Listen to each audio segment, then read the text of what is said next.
Welcome! Ngayon, tatalakayin natin ang isang makabuluhang panukala tungkol sa posibleng donasyon ng isang makapangyarihang barkong pandigma ng Amerika sa Philippine Navy. Iminungkahi ni Kongresista Rufus Rodriguez na ipagkaloob ang Aegis-class cruiser na USS Philippine Sea sa Pilipinas. Hindi ito ang unang pagkakataon na nagpakita ng suporta ang Estados Unidos sa pamamagitan ng mga donasyon sa depensa. Sa kasaysayan, tumanggap na ang Pilipinas ng iba't ibang kagamitang militar mula sa Amerika, mula sa mga patrol boat hanggang sa mga helicopter. Kamakailan lamang, ang BRP Valentin Diaz at BRP Ladislao Diwa, dating mga barko ng US Coast Guard, ay isinama sa Philippine Navy noong 2023. Ang mga donasyong ito ay hindi lamang nagpapalakas ng bilateral na ugnayan kundi nagsisilbing patunay ng suporta ng US sa seguridad ng Pilipinas sa Timog Silangang Asya.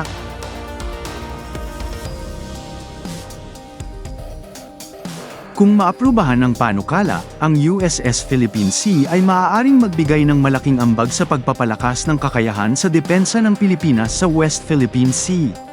Maaari bang maging bagong simbolo ng lakas ang cruiser na ito sa pagsusulong ng soberanya ng Pilipinas?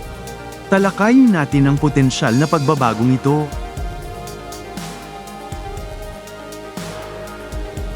Ang USS Philippine Sea ay isang Ticonderoga-class Aegis cruiser na ginamit ng US Navy sa loob ng mahigit 3 dekada.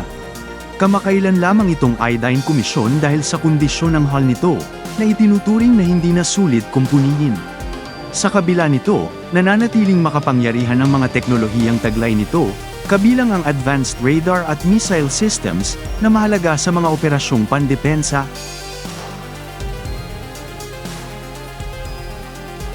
Ang panukala ni Kongresista Rodriguez ay dumating sa panahon ng tumitinding tensyon sa West Philippine Sea. Ayon sa kanya, ang pagkakaroon ng barkong ito ay magpapalakas sa kakayahan ng Pilipinas na ipagtanggol ang ating mga territorial waters, protektahan ang ating mga mangingisda, at tugunan ang mga banta mula sa ibang bansa. Kasabay ng modernisasyon ng Philippine Navy, tulad ng matagumpay na missile test sa mga fast attack craft at ang commissioning ng mga guided missile frigates na BRP Jose Rizal at BRP Antonio Luna, ang panukalang ito ay maituturing na mahalaga upang mapalakas ang depensa ng bansa.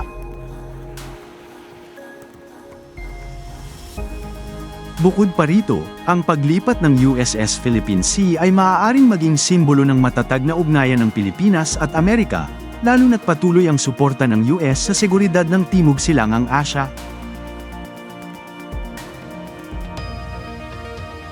Ang panukala ni Kongresista Rufus Rodriguez ay hindi lamang tungkol sa isang barko.